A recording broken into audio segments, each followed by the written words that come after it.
बड़ी खबर आपको बता दें, दिल्ली एनसीआर में आज भीषण कोहरा दिखाई दे रहा है। कोहरे की वजह से विजिबिलिटी बेहद कम हो गई है। कई जगह पर विजिबिलिटी इस वक्त 10 मीटर से भी कम है। कोहरे की वजह से ट्रेन सेवा भी प्रभावित है और 22 ट्रेनें जो दिल्ली से चल रही हैं वो देरी से चल रही है। इसके अलावा दिल्ली आने वाली 22 ट्रेनें भी देरी से चल रही हैं। बड़ी खबर आपको बता रहे, देखिए तस्वीरें आपके सामने हमने रखी है। कमोबेश ऐसी ही स्थिति हर इलाके में इस वक्त दिल्ली एनसीआर में दिखाई दे रही है। दिल्ली आने वाली 22 ट्रेनें देरी से हैं। दिल्ली से भी जो ट्रेनें चल रही हैं वो भी देरी से चल रही हैं और दिल्ली एनसीआर में भीषण कोहरा देखने को मिल रहा है और कोहरे की घनी चादर से विजिबिलिटी बेहद कम दिखाई दे रही है। ये तस्वीरें आपके सामने हमने रखी है। देखिए किस तरीके से विजिबिलिटी कम होने के बाद कोहरा पसरा हुआ है और लोगों को आने जाने में दिक्कत हो रही है। ट्रेन सेवाओं की बात करें, यातायात सुविधाओं की बात करें तो इस पर असर दिखाई दे रहा है। ट्रेनें देरी से चल रही हैं। 22 ट्रेनें जो दिल्ली आने वाली हैं जो बताया जा रहा है कि लेट चल रही हैं। इसके अलावा जो सड़कों पर आप लोगों को सफर करते हुए देख रहे हैं, देखिए किस तरीके से वाहन की लाइट ऑन करके चलना पड़ रहा है। इस वक्त सावधानी बरतने की जरूरत है। विजिबिलिटी बेहद कम आज दिल्ली एनसीआर में दिखाई दे रही है। और दिल्ली से इंडिया गेट से मदीहा खान मेरी सहयोगी ज्यादा जानकारी के साथ जुड़ चुकी हैं। मदीहा, क्योंकि आज हम सब जब ऑफिस के लिए आ रहे थे तो कोहरे का सामना हमने भी किया। विजिबिलिटी बेहद कम है, बहुत ही दिक्कतें हैं। इस वक्त आप जहां पर खड़ी हैं तस्वीरें दिखाइए, बताइए क्या स्थिति वहां पर। देखिए, अमूमन जब दिल्ली में ठंड होती है तो जाहिर सी बात है लोगों को पसंद आती है, लेकिन अभी कुछ दिनों से ठंड इतनी ज्यादा बढ़ गई है कि वाकई ही परेशानी भी हो रही है। लेकिन उसके साथ ही आज जो घना कोहरा है वो परेशानी का सबब बना हुआ है और कितना कोहरा है ये मैं आपको तस्वीरों के जरिए दिखाऊंगी। इंडिया गेट पर हम मौजूद हैं और महज कुछ दूरी पर। अब मैं चाहूंगी मेरा जो कैमरा है वो जरा शिफ्ट हो जाए इंडिया गेट की तरफ। अब देखिए जरा, इंडिया गेट की तस्वीर दिखाने की कोशिश की जा रही है लेकिन इंडिया गेट आप लोगों को भी साफ नजर नहीं आ रहा होगा। जैसे कैमरे की नजर से साफ नजर नहीं आ रहा है, वैसे अगर हम यहाँ मौजूद हैं और खड़े हुए हैं यहाँ से देख रहे हैं तो भी नजर नहीं आ रहा। तो अंदाजा लगाया जा सकता है कि कोहरा कितना ज्यादा है और विजिबिलिटी कम है। मौसम विभाग के मुताबिक आज 0 विजिबिलिटी जो पालम का इलाका है वहां दर्ज की गई है और उसके साथ ही जो सफदरजंग का इलाका है यानी कि इंडिया गेट और आसपास का इलाका, वहां पर 150 मीटर की विजिबिलिटी तकरीबन जो थी वो थी शाम के वक्त। उसके बाद रात से कम होते होते ये अब 50 मीटर तक पहुंच गई और यही वजह है कि देखिए इतना ज्यादा घना कोहरा है कि जो कुछ गाड़ियां नजर आ रही हैं वो भी फॉग लाइट और हेडलाइट अपनी जलाकर ही चल रही हैं। स्पीड बहुत कम है आज गाड़ियों की सड़कों पर, क्योंकि आज जब हम खुद भी यहाँ पहुँचे तो बेहद कम स्पीड के साथ हमें यहाँ पहुँचना पड़ा सावधानी बरतते हुए। तो दूसरी तरफ की तस्वीर मैं चाहूँगी मेरे कैमरा पर्सन जरा कर्तव्य पथ की तस्वीर भी दिखाएं। अमूमन यहाँ से राष्ट्रपति भवन दिखाई देता है नॉर्मल डेज में, लेकिन क्योंकि जब ठंड बढ़ जाती है फॉग होता है तो देखिए राष्ट्रपति भवन तो दूर, यहाँ से कुछ दूरी का दिखाई नहीं दे रहा है। फॉग इतना ज्यादा है और मौसम विभाग ने आज एक और चीज कही है कि पहली बार इस पूरे विंटर सीजन में ऐसा हुआ है कि अमृतसर से लेकर डिब्रूगढ़ तक 0 मीटर विजिबिलिटी जो है वो दर्ज की गई है। इसके साथ ही आप देखिए कुछ लोग जो हैं आपको उस कोहरे में, घने कोहरे में कुछ सिक्योरिटी फोर्सेस के लोग हैं, देखिए वो थोड़े बहुत दिखाई दे रहे होंगे और बहुत कोशिश की जा रही है जूम करके उस तस्वीर को दिखाने की, लेकिन शायद आप लोग नहीं देख पा रहे होंगे। वजह यही है कि 50 मीटर विजिबिलिटी इस जगह की दर्ज की जा रही है। इस वक्त घना कोहरा दिल्ली एनसीआर में जो है वो छाया हुआ है। अब सबसे बड़ी बात यह है कि कोहरे की वजह से जो यातायात है उस पर बहुत बड़ा असर होता है, खासतौर से अगर ट्रेनों की बात करें तो 22 इसके साथ ही जो लोग सफर कर रहे हैं, जो वाहन चला रहे हैं, उनको एहतियात बरतने की भी जरूरत है। बहुत शुक्रिया मदीहा तमाम जानकारी और तस्वीरों के लिए। और चलिए अब देख लेते हैं 60 सेकंड में न्यूज जो मेरे सहयोगी अवधेश और राजेंद्र देव आपको दिखाएंगे। धन्यवाद जया। बात करते हैं राजनीति की। कांग्रेस नेता राहुल गांधी की भारत जोड़ो यात्रा का आज मणिपुर से आगाज होने जा रहा है और 20 मार्च को यह यात्रा मुंबई में खत्म होगी। भारत जोड़ो यात्रा पार्ट 2 यानी भारत जोड़ो न्याय यात्रा आज मणिपुर के थौबल जिले के खोंगजोम जिले से शुरू हो रही है। ये यात्रा 66 दिन चलेगी। यात्रा के दौरान राहुल गांधी 6700 किलोमीटर का सफर तय करेंगे। इस दौरान राहुल 15 राज्यों को कवर करेंगे। न्याय यात्रा 110 जिलों से होकर गुजरेगी। यात्रा के दौरान राहुल गांधी जगह जगह रुककर स्थानीय लोगों से संवाद करेंगे। पहले कांग्रेस पार्टी ने भारत जोड़ो यात्रा निकाली थी, उसी को आगे बढ़ाकर राहुल जी कल भारत जोड़ो न्याय यात्रा की शुरुआत कर रहे हैं। सुबह 11 बजे राहुल गांधी इम्फाल पहुंचेंगे और खोंगजोम युद्ध स्मारक जाएंगे। खोंगजोम युद्ध स्मारक पर शहीदों को श्रद्धांजलि देने के बाद यात्रा की शुरुआत होगी। कांग्रेस अध्यक्ष मल्लिकार्जुन खड़गे न्याय यात्रा को हरी झंडी दिखाएंगे। इंडिया गठबंधन में शामिल दलों के नेता भी न्याय यात्रा में शामिल हो सकते हैं। कांग्रेस ने सहयोगी दलों को यात्रा में शामिल होने का न्योता दिया है। कांग्रेस लगातार बैठकें कर रही है सीट शेयरिंग को लेकर, हम सब जानते हैं। और कल मुलाकात हुई कांग्रेस अध्यक्ष मल्लिकार्जुन खड़गे और दिल्ली के मुख्यमंत्री अरविंद केजरीवाल की, चर्चा हुई सीट शेयरिंग पर। ये तस्वीरें कांग्रेस और आम आदमी पार्टी के सुधरते रिश्तों की गवाही देती हैं। 8 जनवरी को सीट शेयरिंग पर पहली मुलाकात हुई। 12 जनवरी को दूसरे राउंड की बैठक हुई। 13 जनवरी को राहुल गांधी मल्लिकार्जुन खड़गे के साथ अरविंद केजरीवाल की बैठक हुई। दिल्ली और गुजरात में सीट शेयरिंग को लेकर बातचीत है वो इस बैठक के दौरान हुई है।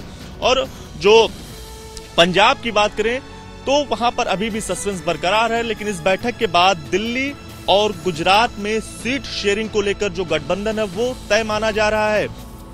सूत्रों के मुताबिक केजरीवाल बार बार राहुल और खड़गे के साथ बैठक के लिए समय मांग रहे थे। आखिरकार 13 जनवरी को खड़गे के घर पर ये मुलाकात हुई। ये बैठक करीब 1.5 घंटे चली। सूत्रों के मुताबिक कांग्रेस और आम आदमी पार्टी के बीच दिल्ली, गुजरात, गोवा में गठबंधन तय है। पंजाब को लेकर अब भी माथापच्ची हो रही है। हालांकि सीट शेयरिंग को लेकर अभी कोई फाइनल फॉर्मूला सामने नहीं आया है। कांग्रेस नेता भी सीट शेयरिंग पर चर्चा से इनकार कर रहे हैं। बीजेपी के खिलाफ मिलकर चुनाव लड़ने की चर्चा के बीच कांग्रेस और आम आदमी पार्टी चंडीगढ़ में मेयर चुनाव में आमने सामने है।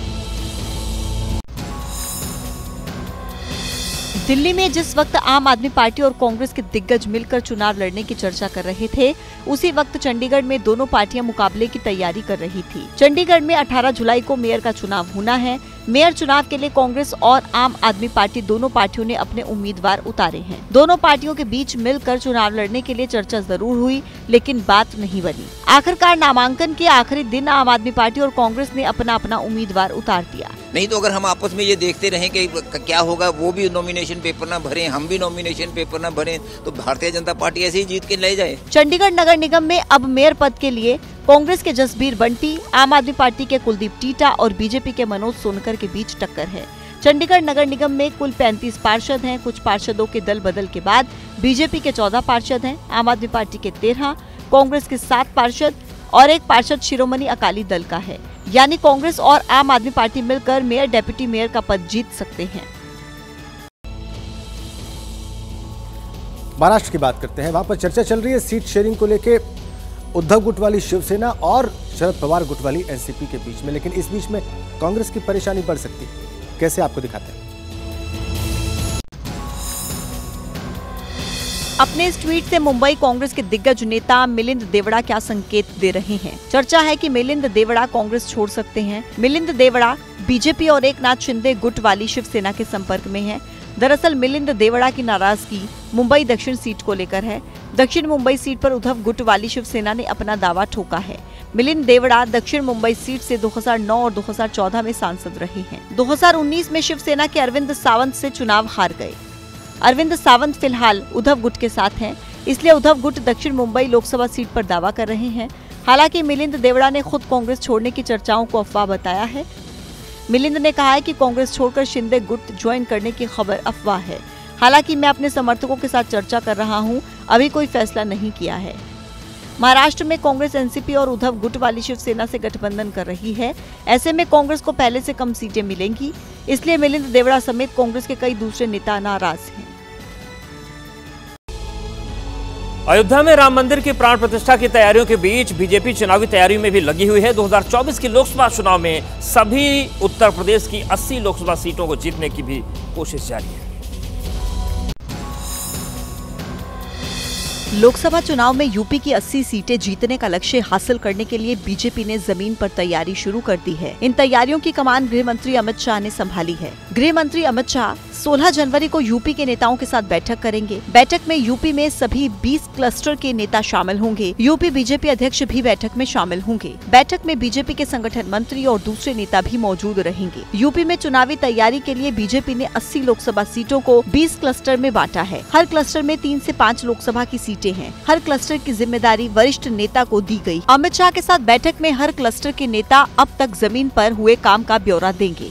साथ ही अगले राउंड की तैयारियों पर भी चर्चा होगी। हर क्लस्टर में बूथ लेवल तक नेटवर्क बनाया जाएगा। मंत्रियों, सांसदों, विधायकों और पार्टी पदाधिकारियों को जिम्मेदारी दी जाएगी। 12 फरवरी तक मंत्री, सांसद, विधायक गाँव का दौरा भी करेंगे। लोकसभा चुनाव को लेकर हर विधानसभा क्षेत्र में प्रबुद्ध सम्मेलन होगा। इसके बाद लोगों से मिले फीडबैक के आधार पर आगे की रणनीति तय की जाएगी।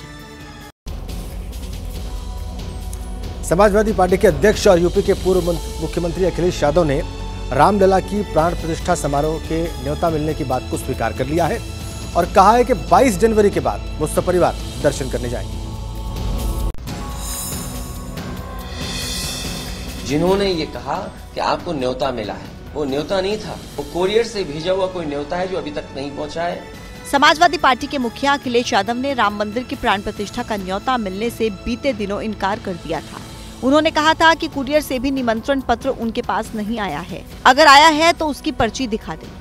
वीएचपी के कार्यकारी अध्यक्ष आलोक कुमार ने सोशल मीडिया प्लेटफॉर्म एक्स पर एक फोटो शेयर करते हुए अखिलेश के निमंत्रण को लेकर जवाब दिया है। उन्होंने बताया कि अखिलेश यादव जी को स्पीड पोस्ट से 10 जनवरी को भेजे गए निमंत्रण और स्पीड पोस्ट रसीद की प्रतिलिपि अपने पोस्ट में नीचे दे रहे हैं। बहरहाल अब सपा अध्यक्ष अखिलेश यादव को निमंत्रण को लेकर सस्पेंस खत्म हो गया है और उन्हें निमंत्रण मिल गया है और उन्होंने न्योते को स्वीकार किया है और उन्होंने न्योते का जवाब भी भेज दिया है। अखिलेश ने निमंत्रण स्वीकार करते हुए राम मंदिर तीर्थ क्षेत्र ट्रस्ट के महासचिव चंपत राय को बधाई और धन्यवाद भेजा।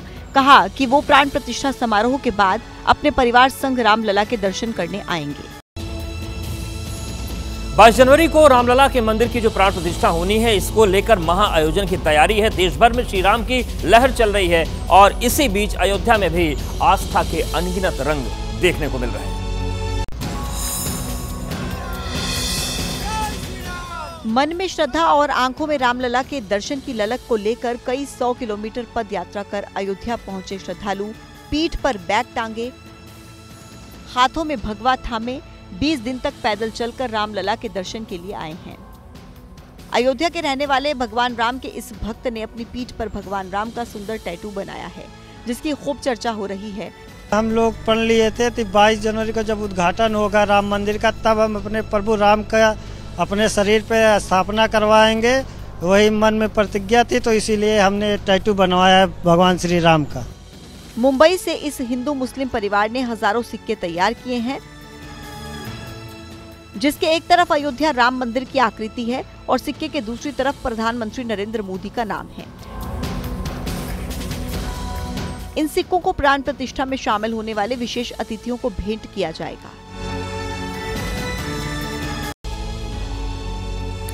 अयोध्या में राम मंदिर के निर्माण के साथ और 22 जनवरी को होने वाली प्राण प्रतिष्ठा की तैयारियों के साथ ही संत राम भद्राचार्य की 25 वर्ष पुरानी प्रतिज्ञा पूरी हुई है और अब वो अयोध्या में पीओके के लिए यज्ञ करेंगे।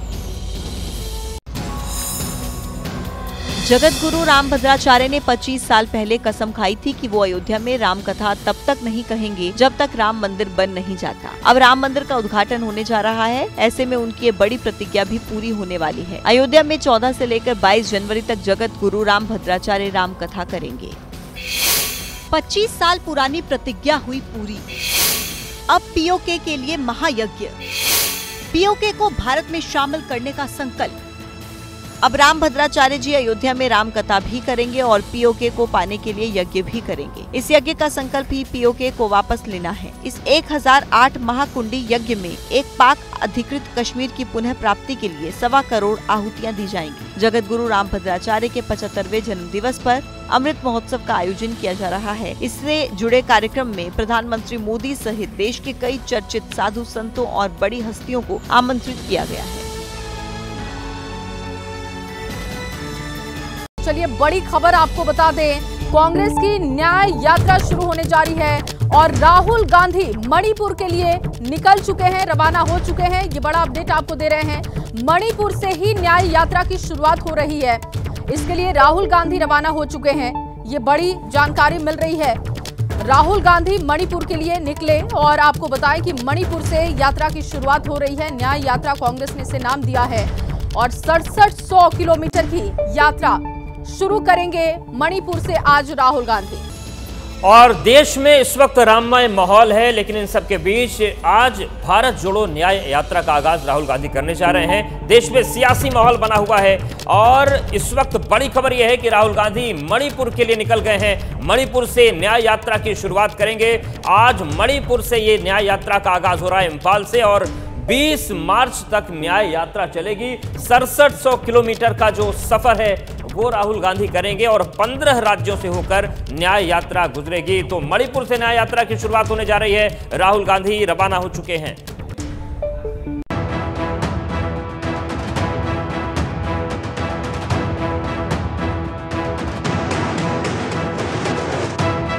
लोकसभा चुनाव का बिगुल बजने से पहले कांग्रेस के पूर्व अध्यक्ष राहुल आज से भारत जोड़ो न्याय यात्रा शुरू करने जा रहे हैं, जिससे सियासी सरगर्मी फिर बढ़ने वाली है।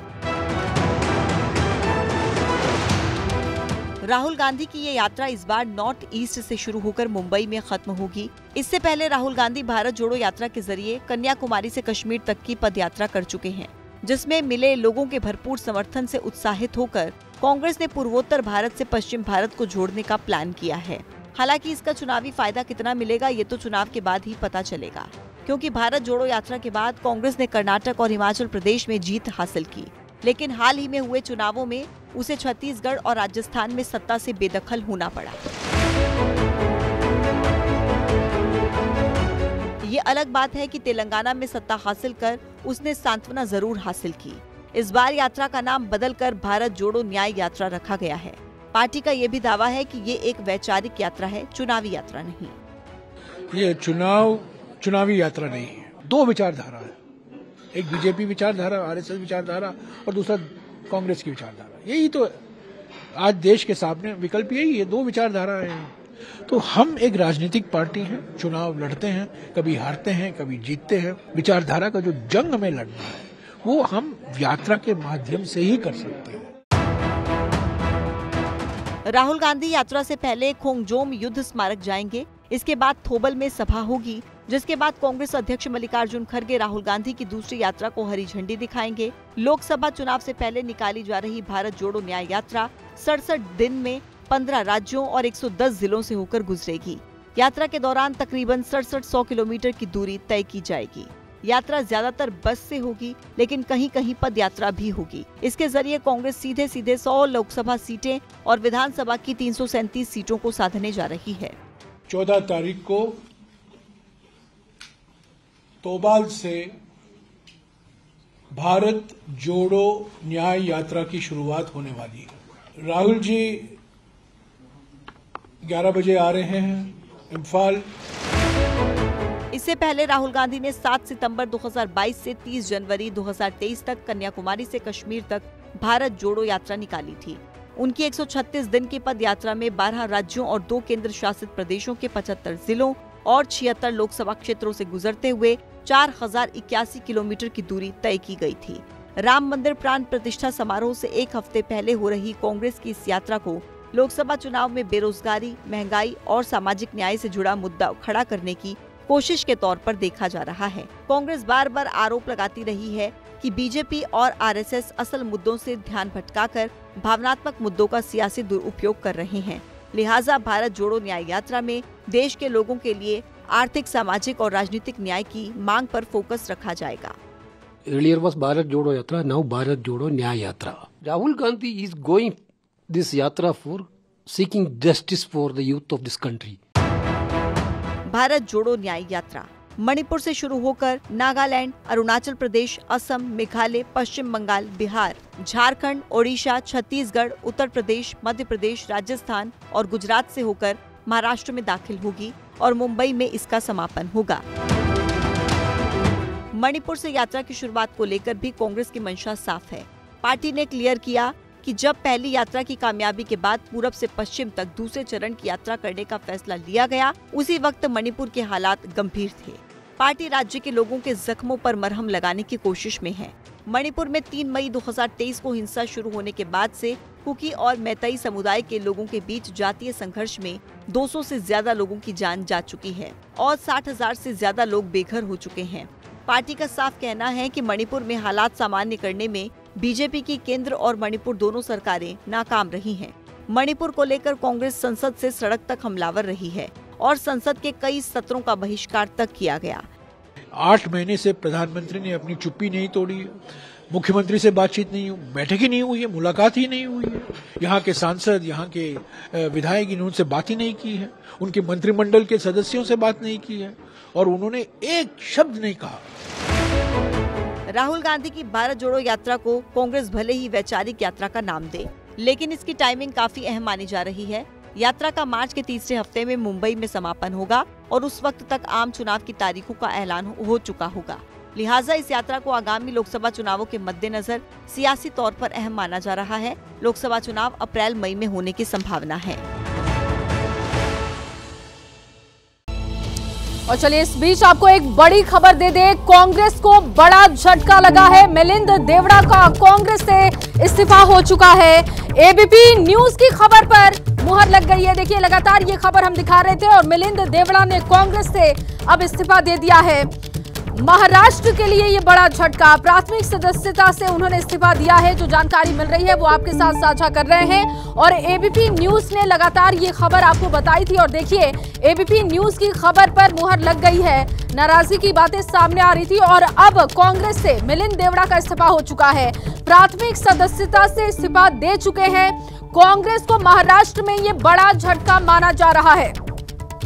मिलिंद देवड़ा का इस्तीफा कांग्रेस के लिए बड़ा झटका। महाराष्ट्र के लिए कांग्रेस से इस्तीफा दे चुके हैं। जो अभी जानकारी मिल रही है कि प्राथमिक सदस्यता जिससे उन्होंने इस्तीफा दे दिया है और महाराष्ट्र की सियासत के लिहाज से कांग्रेस के लिए देखें तो ये बहुत बड़ा झटका है। एबीपी न्यूज ने ये खबर लगातार आपको बताई और अब देखिए वो बातें खोलकर सामने आ गई। कांग्रेस को ये महाराष्ट्र में बड़ा झटका मिलिंद देवड़ा के इस्तीफा से। बड़ी खबर, बड़ी जानकारी जो आपके साथ साझा कर रहे हैं। हालांकि अब इसके पीछे और भी जो कहानियां हैं वो भी निकलकर सामने आएंगी, लेकिन पहली जो खबर, जो प्राथमिकता अभी जो दिखाई दे रही है कि उन्होंने इस्तीफा दिया और ये बड़ा झटका कांग्रेस के लिए, महाराष्ट्र के लिए। सियासत के लिहाज से देखें, महाराष्ट्र के लिहाज से देखें तो बहुत बड़ा झटका। उनकी नाराजगी की बातें कई बार सामने आई और अब जाकर इस्तीफा उन्होंने दे दिया है। फिलहाल जो खबर है कि प्राथमिक सदस्यता से इस्तीफा दिया है। आज देखिए एक तरफ मणिपुर में शुरुआत न्याय यात्रा की होने जा रही है, राहुल गांधी शुरुआत करने जा रहे हैं और दूसरी तरफ कांग्रेस पार्टी के लिए ये अच्छी खबर निकलकर सामने नहीं आ रही है। मिलिंद देवड़ा का इस्तीफा कांग्रेस के लिए बड़ा झटका महाराष्ट्र में और एबीपी न्यूज की खबर पर मुहर लगी है। मृत्युंजय मेरे सहयोगी इस वक्त जुड़ चुके हैं। मृत्युंजय, प्राथमिक सदस्यता से मिलिंद देवड़ा ने इस्तीफा दिया, राजनीति के लिहाज से देखे कितना बड़ा ये झटका कांग्रेस के लिए? मृत्युंजय, देखिए निश्चित तौर पर एक तरफ जहां कांग्रेस इंडिया गठबंधन के नाम पर सबको एकजुट करने पर जुटी हुई है, लेकिन उसका ही कुनबा धीरे धीरे खाली हो रहा है और उसके ही जो बड़े चेहरे हैं अगर वो पार्टी से निकल रहे हैं तो पार्टी के लिए बहुत बड़ा झटका है। मिलिंद देवड़ा कांग्रेस पार्टी में एक बड़ा चेहरा है, युवा चेहरा है। इनके पिताजी मुरली देवड़ा भी पार्टी के बहुत बड़े नेता रहे हैं और पार्टी के जो फाइनेंशियल डिपार्टमेंट विभाग था उसकी जान कहे जाते थे इनके पिताजी और लगभग वही काम मिलिंद देवड़ा कर रहे थे। मिलिंद देवड़ा मुंबई की दक्षिण मुंबई सीट से सांसद रह चुके हैं, लेकिन पिछले 2 टर्म से यानी 2014 के बाद से शिवसेना बीजेपी गठबंधन जब से के दौरान अरविंद सावंत वहां से सांसद हैं। चूंकि अभी इंडिया गठबंधन हो रहा है और उद्धव ठाकरे ने शर्त रखी है कि जो हमारी जीती हुई सीटें हैं वो सीटें हम नहीं छोड़ेंगे, तो वहां अरविंद सावंत ही लड़ेंगे, ऐसी बात सामने आ रही है और मिलिंद देवड़ा का पत्ता कट जाएगा।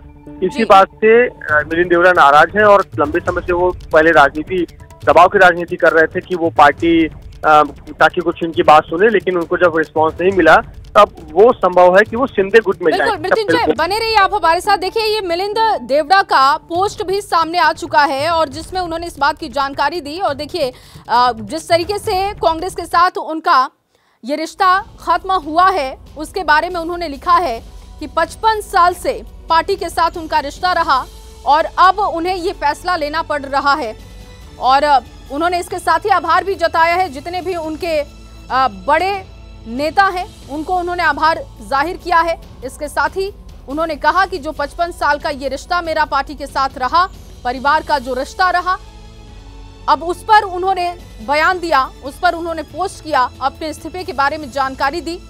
भारत जोड़ो यात्रा पर राहुल गांधी एक तरफ रवाना हो रहे हैं और दूसरी तरफ देखिए कि मिलिंद देवड़ा का इस्तीफा हो गया। सीट शेयरिंग पर जो पेच फंस रहा है उसको लेकर जो जानकारियां अलग अलग जगहों से सामने आ रही हैं, माना जा रहा है कि ये एक बड़ी वजह हो सकती है जिसको लेकर मिलिंद देवड़ा इस्तीफा दे चुके हैं। कहा जा रहा था कि उनका टिकट कटेगा और इसी वजह से अब ये उन्होंने फैसला लिया है। एबीपी न्यूज की खबर पर मुहर लगी है। मिलिंद देवड़ा ने पोस्ट करते हुए एक्स पर इसकी जानकारी दे दी है कि जो लंबा रिश्ता पार्टी के साथ रहा, उनके परिवार ने भी कांग्रेस पार्टी के लिए काम किया और अब उनको इस्तीफा देना पड़ा। हालांकि इसके पीछे की जो वजह है वो भी धीरे धीरे साफ होगी। इसका जिक्र उन्होंने कुछ खास किया नहीं है अपने पोस्ट में। मृत्युंजय मेरे साथ बने हुए हैं। मृत्युंजय, क्योंकि लगातार हम बात कर रहे हैं कि सियासी लिहाज से देखें, सियासी मायने बहुत बड़े हैं महाराष्ट्र की सियासत के लिए, कांग्रेस के लिए। ये जो पोस्ट सामने आया है जिसमें उन्होंने जिक्र किया है कि 55 साल का पार्टी से रिश्ता, परिवार ने भी पार्टी के लिए काम किया और अब ये इस्तीफा, ये कहीं ना कहीं ये दिखा रहा है कि कांग्रेस जो है परिवारवाद से आगे नहीं बढ़ पा रही है, किसी युवा चेहरा को खुलकर सामने नहीं आने दे रही है और ये आने वाले लोकसभा चुनाव के लिए बहुत बड़ी दिक्कत कांग्रेस के लिए हो सकती है। लेकिन निश्चित तौर पर कांग्रेस के लिए ये समस्या हमेशा से रही है। और रही बात मिलिंद देवड़ा की, उनके पिताजी मुरली देवड़ा ने पार्टी के लिए बहुत काम किया और पार्टी के बहुत बड़ा चेहरा थे। मुंबई कांग्रेस की तो जान कहे जाते थे और समझिए कि जो पार्टी में फाइनेंस की जो भी बातें होती थी, या वित्त जमा करना हो, फंड जमा करना हो, उसका सबसे बड़ा स्रोत जो है वो मिलिंद देवड़ा के पिताजी मुरली देवड़ा हुआ करते थे। अब इतना समझ जाइए कि ये मिलिंद देवड़ा भी इतने पॉपुलर है कि इनके बॉलीवुड के कई सेलिब्रिटी और बहुत नामी हस्तियां और बिजनेस के बड़े बड़े टाइकून्स भी इनके समर्थन करते रहे हैं। दरअसल सीधी बात है कि उनका टिकट कट जाता है क्योंकि इंडिया गठबंधन में ये सीट शिवसेना उद्धव गुट को जा रही है, कांग्रेस को सीट नहीं जा रही है। इसीलिए ये अब ये शिवसेना के शिंदे गुट में जा रहे हैं ताकि एक संभावना बनी रहे कि दक्षिण मुंबई की जो सीट है। ठीक है, ये बड़ी बात आप कह रहे हैं मृत्युंजय। जनेंद्र भी मेरे सहयोगी जुड़ चुके हैं फोन लाइन पर। जनेंद्र, मिलिंद देवड़ा का इस्तीफा महाराष्ट्र की सियासत के लिए, कांग्रेस के लिए कितना बड़ा झटका? देखिए, न सिर्फ मुंबई और महाराष्ट्र में कांग्रेस के लिए झटका है, बल्कि आप ये ध्यान दीजिए कि आज से राहुल गांधी भारत जोड़ो न्याय यात्रा की शुरुआत कर रहे हैं इम्फाल से, जहां पर कि देश भर के कांग्रेस के तमाम नेता इकट्ठे हैं। और उससे कुछ घंटों पहले जिस तरीके से मिलिंद देवड़ा ने इस्तीफा दिया है, निश्चित तौर पर कांग्रेस के लिए देश भर में एक जो हम ऑप्टिक्स कहते हैं पॉलिटिक्स में, जो एक जो मनोवैज्ञानिक माहौल होता है, उसके लिए कहीं ना कहीं एक बड़ा झटका है। क्योंकि मिलिंद देवड़ा पूर्व केंद्रीय राज्य मंत्री रह चुके हैं, जैसा मृत्युंजय बता रहे थे। मुरली देवड़ा उनके पिता, वो पूर्व केंद्रीय मंत्री रह चुके हैं। मिलिंद देवड़ा के लिए कहा जाता था कि वो राहुल गांधी के नजदीकी लोगों में एक वक्त में शामिल थे, गांधी परिवार से देवड़ा परिवार की काफी नजदीकी रही है। तो न सिर्फ सियासी तौर पर बल्कि हम कह सकते हैं कि गांधी परिवार के लिए भी एक झटका है जिस तरीके से मिलिंद देवड़ा ने अपना इस्तीफा दे दिया है। हमने कल ही दर्शकों को ये बताया था कि मिलिंद देवड़ा कांग्रेस छोड़ने वाले हैं, वो शिवसेना और बीजेपी दोनों से टच में है। बिल्कुल, और एबीपी न्यूज की उसी खबर पर मुहर लगती हुई यहाँ पर दिखाई दे रही है। बहुत शुक्रिया जनेंद्र तमाम जानकारी के लिए। मृत्युंजय भी हमारे साथ बने हुए थे। बहुत शुक्रिया मृत्युंजय तमाम जानकारी और अपडेट के लिए। और देखिए, बड़ी खबर लगातार आपको बता रहे हैं, महाराष्ट्र में कांग्रेस को ये बड़ा झटका लगा है। एक तरफ राहुल गांधी न्याय यात्रा पर निकल रहे हैं और दूसरी तरफ पार्टी में किस तरीके से टूट की तस्वीर सामने आई है वो बता रहे हैं हम आपको। एबीपी न्यूज की खबर पर ये मुहर भी लगी है क्योंकि एबीपी न्यूज ने लगातार ये खबर बताई थी और अब जाकर उस पर मुहर लगी है। और चलिए आगे बढ़ते हुए कुछ और भी खबरें आपको दिखाते हैं।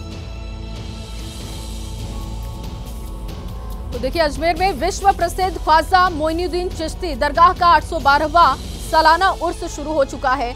देश दुनिया के जायरीनों का ख्वाजा की चौखट पर पहुंचने का सिलसिला भी शुरू हो चुका है और इस बार पीएम मोदी की ओर से भेजी गई चादर दरगाह में पेश की गई है और मुल्क की तरक्की के लिए दुआ मांगी गई है।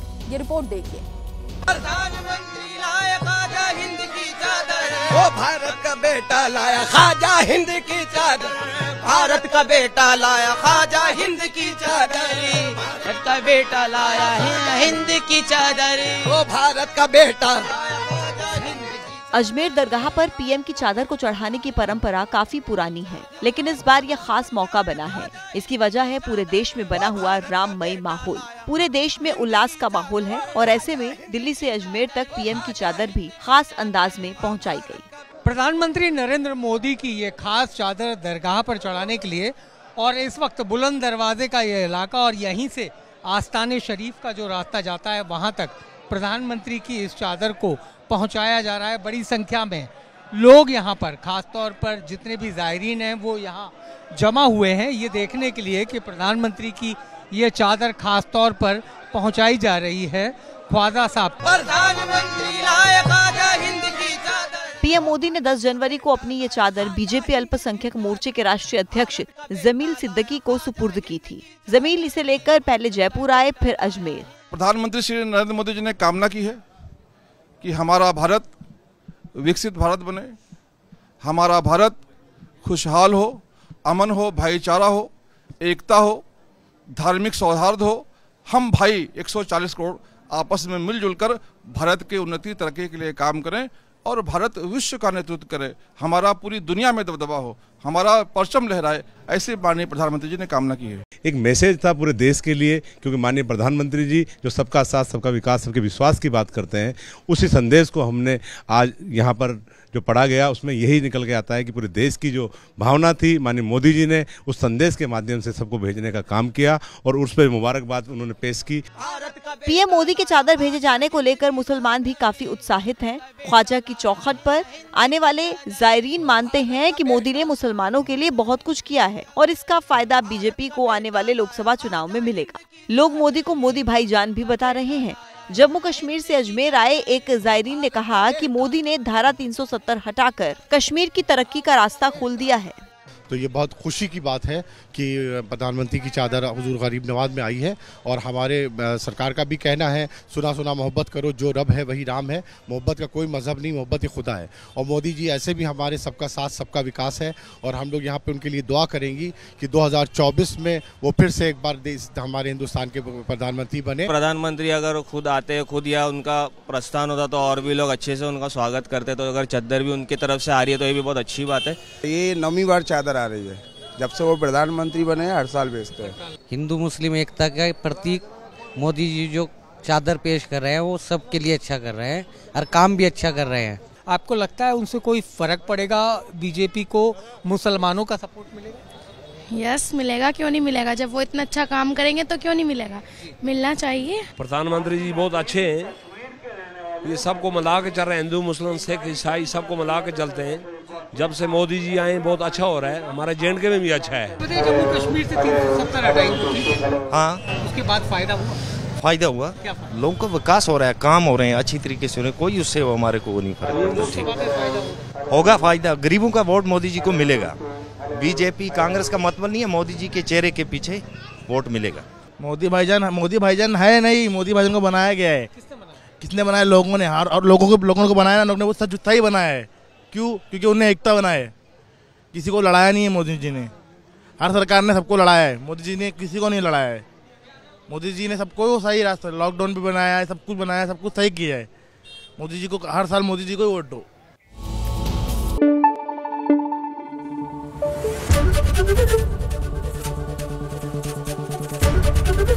एबीपी न्यूज आपको रखे आगे।